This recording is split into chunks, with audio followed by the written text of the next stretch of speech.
Ladies and gentlemen, good afternoon. It is my hope and prayer that this video is actually going to find you guys in good health. Personally, I'm fine, as you can see. Kisumu is also fantastic. Maybe you could let me know where you are watching this particular video from. And by the way, World Cup finals will be played today. Which team will you be placing your bet on? Personally, I'm placing my bet with Argentina. I saw Baba's tweet, amechukua katikati. So let me know the team you will be supporting today. Uhuru Muigai Kenyatta, the fourth president of the Republic of Kenya, is expected to resign as the Azimio chairperson anytime from now. And one question which most Kenyans have been asking is whether Raila Odinga will take over the leadership of Azimio, or whether Raila Odinga will also resign alongside Uhuru Muigai Kenyatta. But sometimes when you want to follow politics and when you want to study the direction the politics is taking, then you just need to follow very closely their close associates. David Murathe is quoted to have stated that Uhuru Kenyatta's allies will be supporting Raila Odinga's presidential bid in 2027 in case Raila Odinga will declare his interest. That statement alone is enough to tell you that according to Uhuru Kenyatta, the person who should continue as the leader of Azimio is actually none other than Raila Amolo Odinga. So that statement by David Murathe, if you ask me, was a message from Uhuru Muigai Kenyatta, which was delivered and it was intended to achieve certain objectives. Because I've seen the Daily Nation, I think it's the headline today.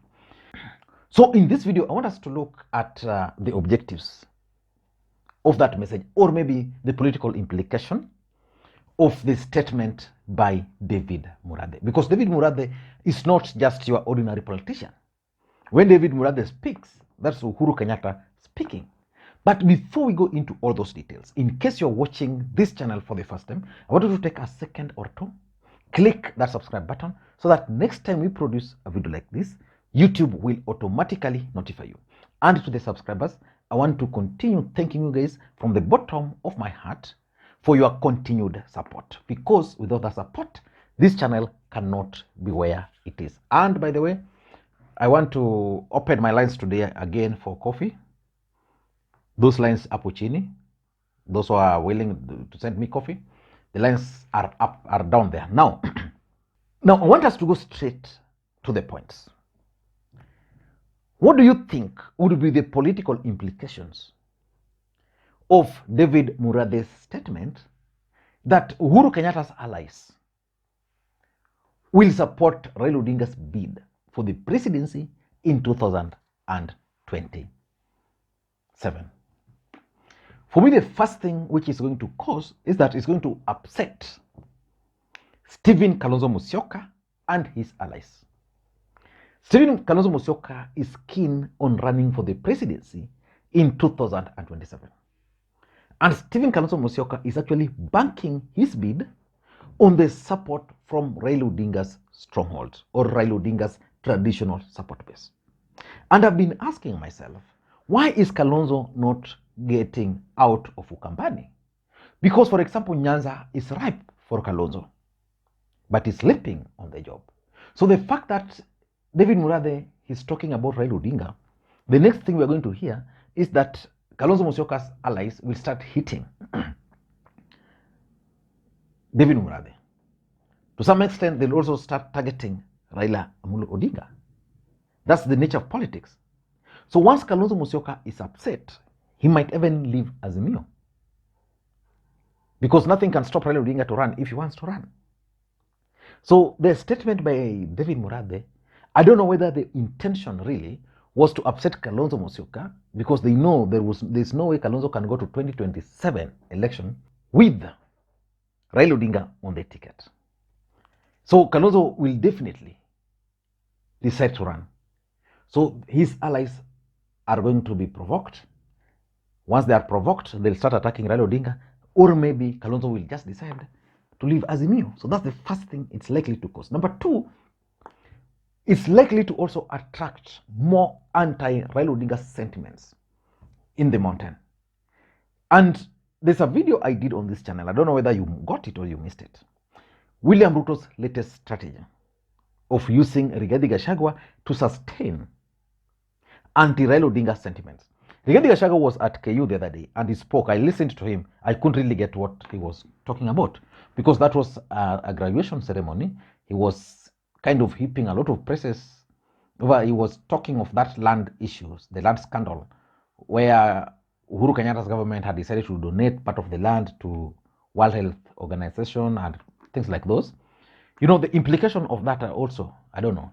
But if you listen to Rigathi Gachagua speeches in the mountain, they are all anti-Raila Amolo Odinga.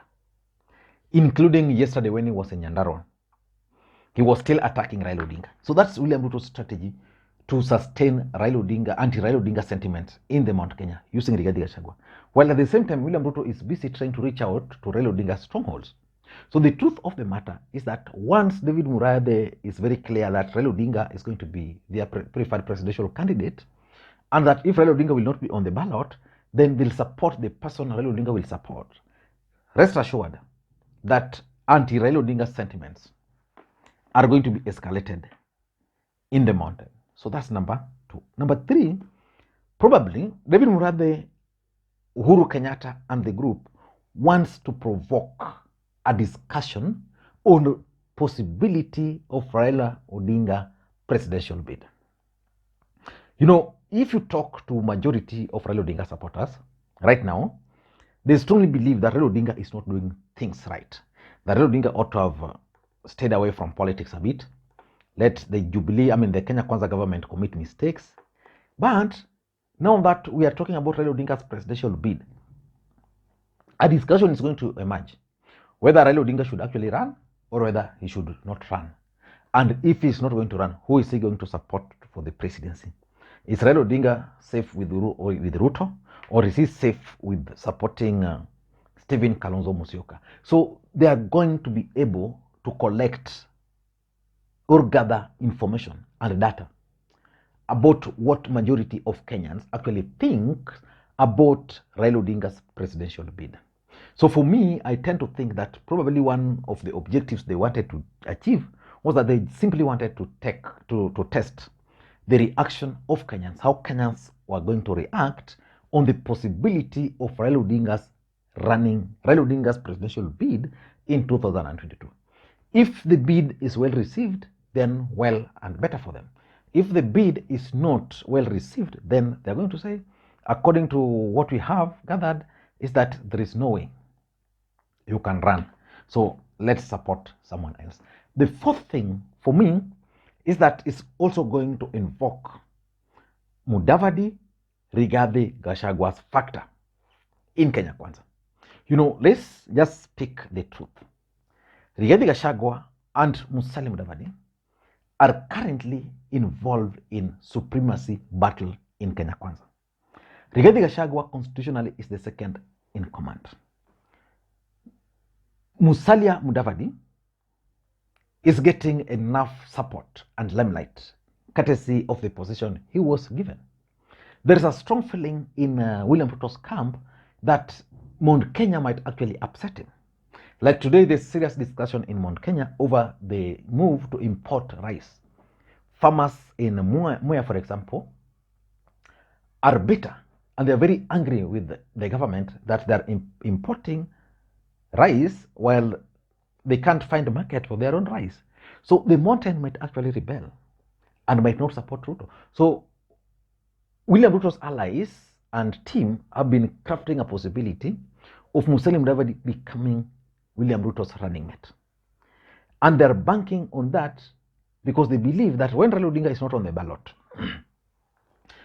Western Kenya is likely to rally around Mudavadi. Let's say Raila Odinga is not on the ballot and then he supports Kalonzo. If Raila supports Kalonzo, Mount Kenya rebels against Ruto, there's a chance that Kalonzo might get more votes in Mount Kenya than Raila Odinga did. So William Ruto is figuring out that if that's going to be the case, then he needs now to come and camp in Western Kenya and Luo Nyanza so that he can have the support of Western Alliance. So it's going to invoke, whether Raila is going to run or not, it's going to invoke that rivalry between Rigathi Gachagua and Musalia Mudavadi. And lastly, I also tend to think that it could be a strategy by Uhuru, Raila, and Murathe's group to rally Raila Odinga's core support base and then finally hand them over to someone else. You know, when you say that Raila Odinga is going to run in Azimio, then you stick in Azimio, Kalonzo is stuck there, Raila stuck there, everybody is sticking. It would mean that Raila will be able to consolidate his support. That sisi tutakufa na baba. Kalonzo and his Kamba brigades and the rest will say, sisi will go for Kalonzo. Someone else, let's say Eugine Wamwalwa, will also say, okay, for me, I'm also on the ballot. So they consolidate their support base. And then they agree that they're not going to leave. Then it will be possible and easy for Raila Odinga then to decide to hand his support base to Kalonzo or to Eugene Wamwalwa, and then tell Eugene Wamwalwa, hey, now come and become Kalonzo Musyoka's running mate. So I'm looking at that as a possible strategy to hold Raila Odinga support base together, then at the appropriate time hand them over to whoever Raila wants to become the next president of the Republic of Kenya. Whether it's Ruto, whether it's Kalonzo, whether it's who, but it could be a strategy. I don't know what you think. That's my take. Thank you guys, and please, if you watched this video up to this stage, just type your name there. Just mark yourself present and drop me your number. Thank you, and may you have a good day. Bye-bye.